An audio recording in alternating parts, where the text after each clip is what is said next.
to reach everyone over the age of 16 in America. Wherever you live, whatever your circumstances, if you are 16 or older, you are now eligible for a free COVID vaccine shot. And we have the vaccine to deliver. We head into this next phase. It's important for us to look at where we stand.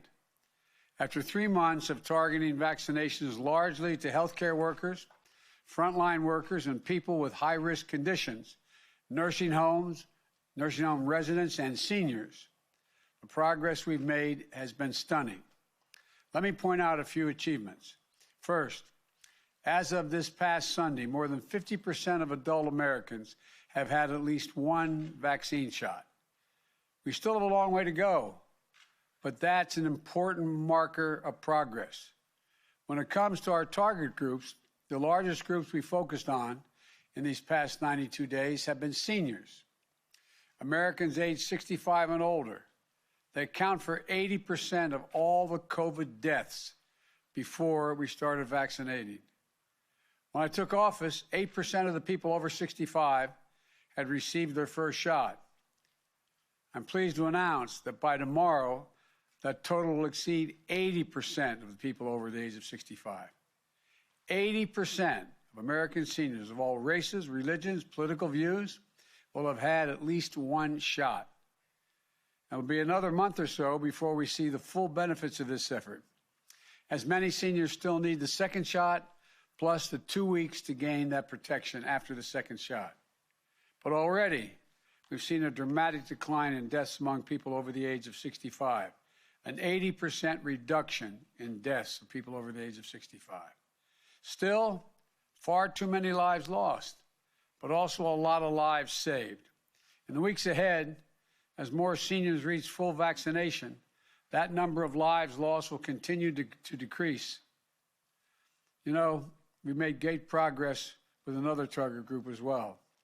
Educators, school staff, bus drivers, and child care workers. Back in February, when many of our schools were fully or partially closed, the Center for Disease Control and Prevention, the CDC, issued guidelines to help reopen our schools safely. Then in March, Congress approved the American Rescue Plan to fund the safe reopening of our schools. One thing was clear. Many educators are understandably anxious about going back to a classroom without being vaccinated. And many parents were understandably nervous about sending their kids back as well. So on March the 2nd, I launched a program directing all states to make educators, school staff, school bus drivers, child care workers eligible for vaccination in every state so that schools and child care centers could open with a peace of mind. Within a month, 80% had received at least one shot, and schools and child care centers all over the country are reopening. Now, to be clear, we still have some work to do with our target groups, but we've made remarkable progress. And as we continue, as I said, the time is now to open up a new phase of this historic vaccination effort.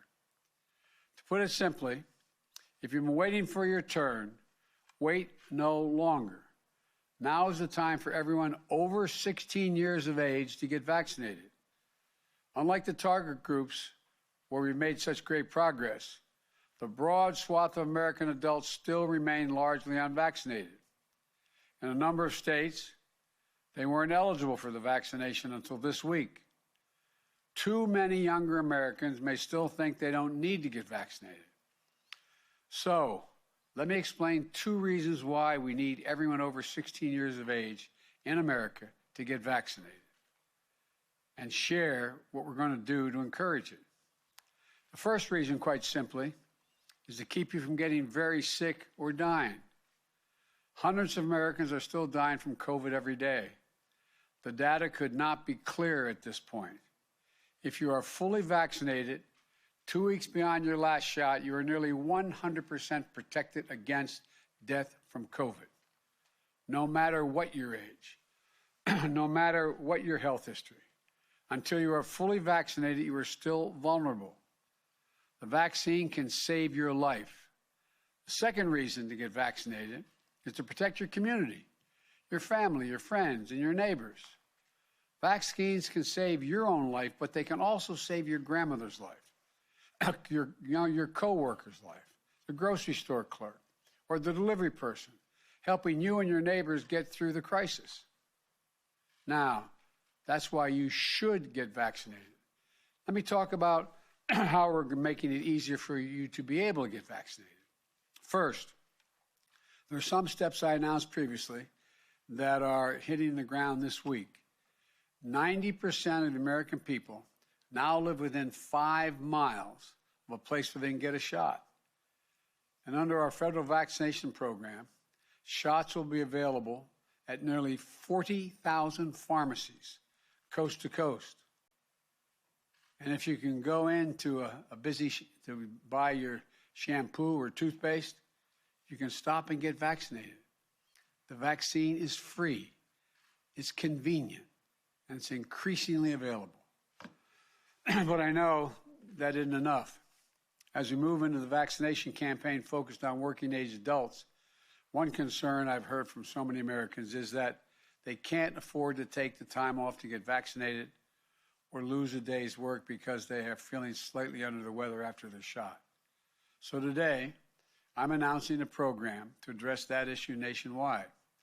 I'm calling on every employer, large and small, in every state to give employees the time off they need with pay to get vaccinated, and any time they need with pay to recover if they're feeling under the weather after the shot. No working American should lose a single dollar from their paycheck because they chose to fulfill their patriotic duty of getting vaccinated. We're already seeing employers, large and small, stepping up to meet this historic moment. The grocery store Kruger's offered employees $100 to get vaccinated. It helped push the vaccination rates from 50% to 75% among their associates. Patty Young owns a hair salon in Springfield, Ohio.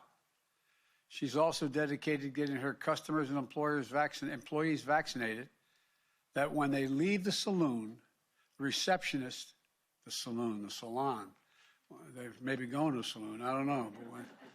But when they leave the salon, the receptionist helps sign you or your family up to get a COVID vaccine and where to get it. They've scheduled more than 200 shots so far. Businesses and employers like Patty should be supported for doing the right thing. So to make sure this policy comes at no cost to small or medium-sized businesses with fewer than 500 employees, the IRS is posting instructions for how employers can get reimbursed for the cost of providing paid leave for their employees to get vaccinated and recover from the side effects if they have any. That reimbursement, which comes through a tax payment, is thanks to the program I launched in the American Rescue Plan. So again, every employee should get paid leave to get a shot, and businesses should know that they can provide it without a hit to their bottom line. There's no excuse for not getting it done. In the weeks ahead, I'll have more to say about other new developments in our vaccine program. We'll also continue moving aggressively to build on our progress, and race to the finish line here. But let me close with this. Back on March 11th, I outlined a vision of what America could look like by the 4th of July. An America that was much closer to normal life that we left behind more than a year ago. We remain on track for that goal. In the weeks since then, more than 120 million shots have been given since I announced the July 4th proposal. More of our kids are back in school, and after a long and painful year, more grandparents are able to hug their grandkids again. It's great progress. But if we let up now and stop being vigilant, this virus will erase the progress we've already achieved, the sacrifices we've made, the lives that have been put on hold, the loved ones who've been taken from us, the time we're never going to get back. To celebrate our independence from this virus on July 4th, with family and friends in small groups, we still have more to do in the months of May and June. We all need to mask up until the number of cases goes down, until everyone has a chance to get their shot. To Americans 16 years and older, it's your turn now. Now. So go get your vaccine before the end of May. We can do this. And we'll do this as long as we don't let up. So thank you all very much.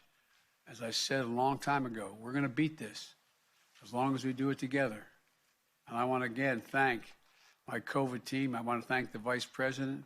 I want to thank Jeff Zients behind me and the entire COVID team for putting this together. May God protect our troops. May God bless you all. Thank you. Thank you. What about rising cases abroad? The U.S. has hit the point where decreasing demand for vaccines is now the biggest challenge instead of increasing supply? Not yet, but and you asked about what about abroad, helping abroad? We're in the process of doing that. We've done a little bit of that already.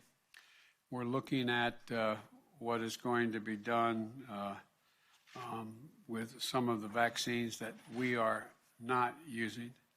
We got to make sure they are safe to be sent. And we hope to be able to be of some help and value to countries around the world. We've talked to our neighbors. As a matter of fact, a fellow who's working really hard to take care of his country and deal with this, I was on the phone with for about half an hour today, and the Prime Minister of Canada, we helped a little bit there. We're going to try to help some more. But there's other countries as well that I'm confident we can help, including in Central America. And but it's in process. We don't have enough to be confident to send it abroad now. But I expect we're going to be able to do that. Thank you. Are you planning to watch the big SpaceX NASA launch on Friday?